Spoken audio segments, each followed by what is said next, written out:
সুপ্রিয় দর্শক, আজ বাংলার বাজারে হুড়মুড়িয়ে এক ধাক্কায় বেড়ে গেল আলুর দাম। বস্তাপ্রতি প্রায় 50 থেকে 60 টাকা পর্যন্ত বৃদ্ধি পেল আলুর দামে। আলু বিশেষজ্ঞরা জানিয়েছেন, মোট দুটি কারণের উপর ভিত্তি করে এই দাম কিন্তু বাংলার বাজারে বেড়ে গেল। প্রথমত, ভিন রাজ্যে বাড়তে শুরু করেছে আলুর চাহিদা এবং আবহাওয়া দপ্তর জানিয়েছে আগামী 48 ঘন্টার মধ্যেই কিন্তু বাংলা জুড়ে থাকছে টানা ভারী থেকে অতি ভারী বৃষ্টিপাতের পূর্বাভাস।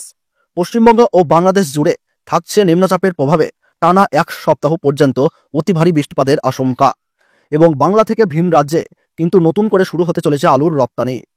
এই সব কারণের উপর ভিত্তি করে আলুর দাম কিন্তু আবারও নতুন করে বাড়তে শুরু করলো। তো প্রিয় দর্শক, আমরা এখন দেখে নেব আজ কোন কোন জেলাতে আলুর দাম কত টাকা রয়েছে, কোন কোন ইউনিটগুলিতে আলুর দাম আজকের দিনে বেড়ে গেল, ভিন রাজ্যে বর্তমানে কিরকম আলুর চাহিদা রয়েছে। এছাড়া উত্তরপ্রদেশ, পাঞ্জাব, বিহার, হরিয়ানা, গুজরাট, দিল্লি, বাংলাদেশ এই সমস্ত জায়গাতে আলুর বাজার কি রয়েছে। তো এই সমস্ত বিষয়ে যেই সব গুরুত্বপূর্ণ তথ্যগুলি চলে এসেছে, তো তাই কিন্তু আপনারা জানতে পারবেন এই ভিডিওটির মাধ্যমে। তাই ভিডিওটিকে স্কিপ না করে শেষ পর্যন্ত মনোযোগ সহকারে দেখতে থাকবেন। আর আপনি কোন জেলার আলুর বাজার দর সম্পর্কে জানতে চাচ্ছেন, সেই জেলার নাম ভিডিওর কমেন্ট বক্সে লিখে জানাবেন। এবং সবার আগে সবার প্রথমে আমাদের এই ইউটিউব চ্যানেলটিকে সাবস্ক্রাইব করে পাশে থাকা বেল আইকনটিকে প্রেস করে রাখবেন।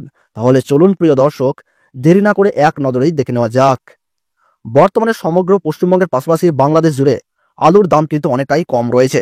বিশেষ করে পশ্চিমবঙ্গের আলু চাষিরা বিপুল হতাশ রয়েছেন, কারণ আলুর দাম 2025 সালের প্রথম দিক থেকেই তেমন একটা লক্ষ্য করা যাচ্ছিল না। আর বর্তমানে যাদের যাদের আলু রয়েছে তাদের কিন্তু আলুতেই লসই দেখা যাচ্ছে।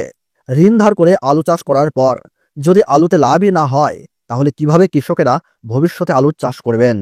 আর সেই প্রশ্নই কিন্তু রয়েছে সকলের মনে। আর বর্তমানে যখন আলুর দাম নেই, তখন বাজারে দেখা যাচ্ছে না টাস্ক ফোর্স কেউ।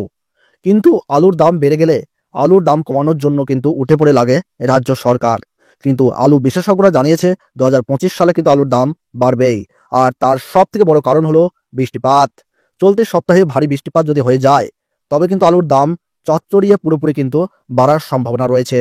আজকের দিনে দাঁড়িয়ে বাঁকুড়া জেলার কৌতুলপুরে জ্যোতি আলুর ফি বন্ডের দাম কিন্তু রয়েছে 300 টাকা। আর এখানেই রেডি আলুর দাম গড় কোয়ালিটি হিসাবে রয়েছে 500 টাকা। মদনগঞ্জে জ্যোতি আলুর ফি বন্ডের দাম কিন্তু রয়েছে 290 টাকা। আর রেডি আলুর দাম গড় কোয়ালিটি হিসাবে রয়েছে 480 টাকা।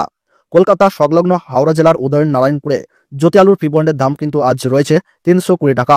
গোঘাটে জ্যোতি আলুর ফি বন্ডের দাম কিন্তু রয়েছে আজ 490 টাকা। পশ্চিম মেদিনীপুর জেলার চন্দ্রকোনাতে জ্যোতি আলুর ফি বন্ডের দাম কিন্তু রয়েছে 300 টাকা।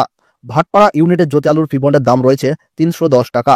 10 ঘোড়াতে জ্যোতি আলুর ফি বন্ডের দাম রয়েছে 340 টাকা। দেবীপুর ইউনিটে জ্যোতি আলুর ফি বন্ডের দাম কিন্তু রয়েছে 290 টাকা।